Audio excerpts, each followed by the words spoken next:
Students, आज मैं आपके लिए लेकर आई हूँ राजस्थान के सावन भादो तथ्य। अक्सर आपके एग्जाम में सावन भादो से रिलेटेड क्वेश्चन हमेशा पूछे जाते हैं और स्टूडेंट्स कंफ्यूज हो जाते हैं। सावन भादो महल पूछ लिया तो वो सोचते हैं यार हमने पढ़ा तो था, लेकिन हमें तो झरना याद आ रहा है जो कि जोधपुर में है, लेकिन महल कहाँ है, हम तो कंफ्यूज हो गए। फिर वो आंसर अपना गलत कराते हैं और आते हुए हमारे नंबर कट जाते हैं और कहीं ना कहीं हम एक नंबर से भी सिलेक्शन से रह जाते हैं। तो इसीलिए मैं आपके लिए लेकर आई हूँ कंफ्यूजिंग फैक्ट, राजस्थान के सावन भादो तथ्य। ये सारे तथ्य मैं एक ही वीडियो में लेकर आई हूँ जिससे कि आप लोगों को बिल्कुल कंफ्यूज होना ही नहीं पड़ेगा। अगर कोई आंसर आएगा तो आप फटाफट से कर दोगे कि सावन भादो के बारे में कुछ भी पूछ ले, बांध पूछ ले, नहर पूछ ले, कुछ भी पूछ ले, आप फटाफट से उसका आंसर कर दोगे। तो इसलिए हम चलते हैं हमारी वीडियो पर। तो सबसे पहले सावन भादो महल कहाँ है? डीग में। सावन भादो महल कहाँ पर है? डीग में। हम सब जानते हैं कि सावन भादो में क्या होती है? बारिश। बारिश में क्या आता है? जल। और जल महलों की नगरी क्या हो जाएगी? डीग। तो सावन भादो महल कहाँ हो जाएंगे? डीग में। सावन भादो में होती है बारिश, बारिश में आता है जल और जल महलों की नगरी है डीग। तो सावन भादो महल कहाँ हो जाएंगे? डीग, जो वर्तमान में जिला है अपने आप में, भरतपुर जिले में नहीं आएगा, डीग जिला है। अब बात करते हैं सावन भादो नहर कहाँ है? सावन भादो नहर है कोटा में। सावन भादो परियोजना कहाँ है? तो सावन भादो परियोजना भी है कोटा में। और सावन भादो बांध कहाँ है? तो सावन भादो बांध भी है कोटा में। अब हम इसको याद कैसे करेंगे? देखो, सावन भादो का जो मौसम होता है उस टाइम होती है बारिश, ये हमें पता है। बारिश होती है तो क्या चलती है? ठंडी ठंडी हवाएं चलती हैं और हवा को हम लोग क्या कहते हैं? पवन। क्या कहते हैं? पवन। तो पवन, प से हो जाएगी आपकी सावन भादो परियोजना, ब से हो जाएगा सावन भादो बांध और न से हो जाएगी सावन भादो नहर।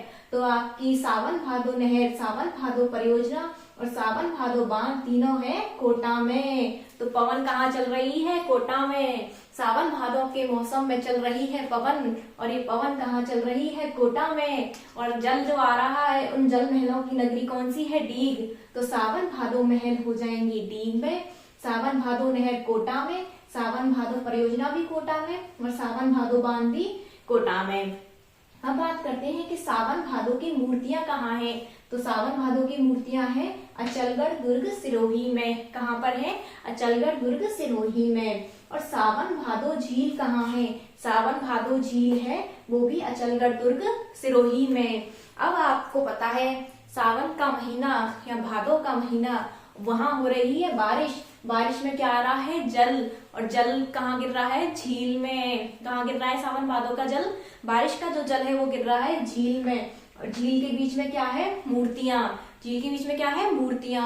और मूर्तियां कैसी होती हैं? अचल। मूर्ति चल थोड़ी पाती है। मान लीजिए मैं यहाँ से यहाँ चल गई, पीछे चली गई, इधर भी जा सकती हूँ, उधर भी जा सकती हूँ, लेकिन बेचारी मूर्तियां वो तो अचल हैं। तो इसीलिए सावन भादो की झील और मूर्तियां क्या हो जाएंगी? अचलगढ़, दुर्ग, सिरोही में। बारिश हो गई, जल इकट्ठा हो गया झील में, झील के बीच में है मूर्ति, लेकिन मूर्ति है अचल, तो झील और मूर्ति दोनों हो जाएंगी अचलगढ़, दुर्ग, सिरोही में। अब बात करें सावन भादो मेला कहाँ है? तो सावन भादो मेला हो जाएगा सिवाना, दुर्ग, बालोतरा में। कहाँ हो जाएगा? सिवाना, दुर्ग, बालोतरा में।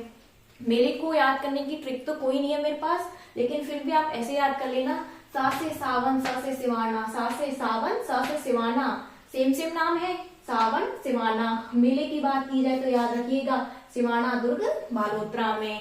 सा से सावन, सा से सिवाना, और ये क्या आता है? यहाँ पे मेला आता है। ठीक है। सावन भादो झरना कहाँ है? सावन भादो झरना है जोधपुर में। तो जे से झरना, जे से जोधपुर, जे से झरना, जे से जोधपुर। तो सावन भादो झरना कहाँ है? जोधपुर में। आप तो ये मान लीजिए जब बारिश होती है तो सबसे ज्यादा बारिश कहाँ हो रही है? जोधपुर में। और बारिश हो रही है तो भाई बारिश हो रही है तो झरने तो बहेंगे, तो झरने कहाँ हो जाएंगे? जोधपुर में। जे से झरना, जे से जोधपुर। तो सावन भादो झरना कहाँ है? जोधपुर में। अब आपसे पूछा जाए कि सावन भादो बाग कहाँ है? सावन भादो बाग कहाँ है? तो वो है जयपुर में। और जयपुर में क्या है? एक ही बाग है। कौन सा बाग? राम निवास बाग। सावन भादो में सावन भादो बाग जयपुर में, और जयपुर में एक ही बाग रामनिवास बाग।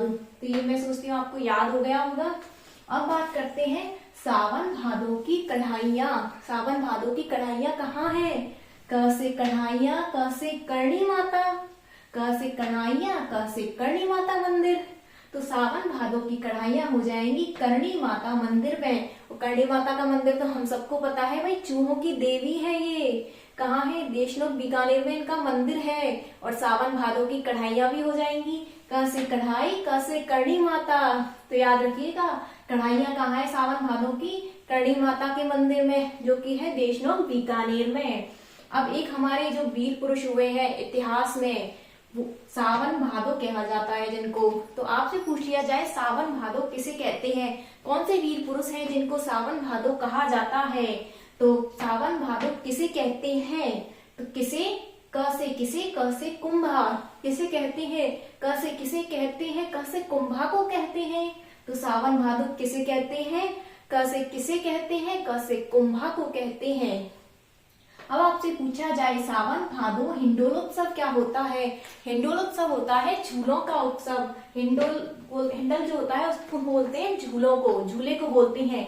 तो सावन भादो हिंडोलोत्सव होता है पुष्कर अजमेर में। कहाँ पर होता है? पुष्कर अजमेर में। हम जानते हैं पुष्कर अजमेर में जो मेला लगता है वो राजस्थान का सबसे रंगीन मेला है। कैसा मेला है? राजस्थान का सबसे रंगीन मेला है। और राजस्थान का सबसे रंगीन मेला है तो उसमें झूले तो होंगे ही। तो झूलों का उत्सव कहाँ होगा? पुष्कर अजमेर में। तो सावन भादो में, सावन में पड़ गए झूले, तो वो झूले कहाँ पड़ेंगे? पुष्कर में। इस बार सावन आए तो आपको झूले झूलने के लिए कहाँ जाना है? पुष्कर अजमेर में। तो सावन भादो हिंडोलोत्सव कहाँ हो जाएगा? पुष्कर अजमेर में। अब मुझे लगता है कि आपको ये वीडियो देख के ये सारी चीजें याद तो हो गई होंगी सावन भादो वाली।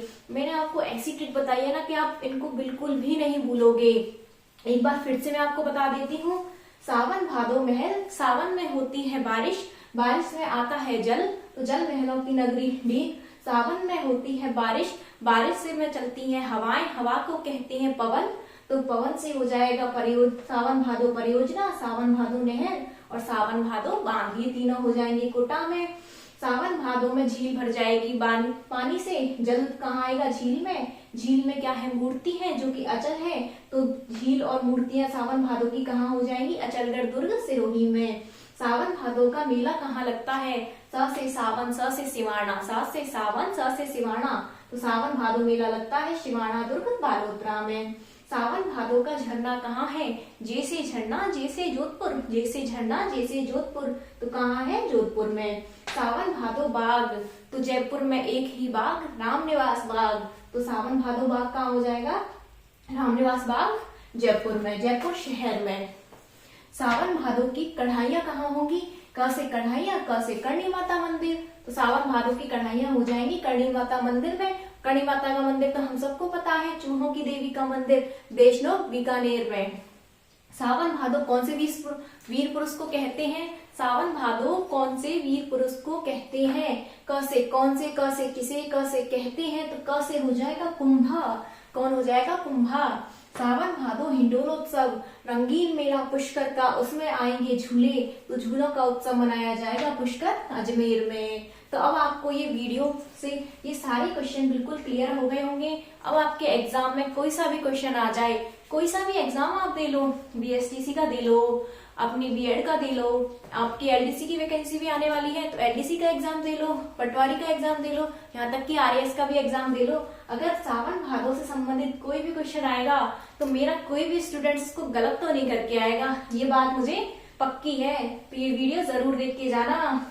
तो ऐसी ही वीडियो के लिए हम मिलते हैं हमारी नेक्स्ट वीडियो में। ऐसे ही मैं लेकर आऊंगी आपके लिए और कंफ्यूजिंग फैक्ट, और मिलेंगे हम नेक्स्ट वीडियो में।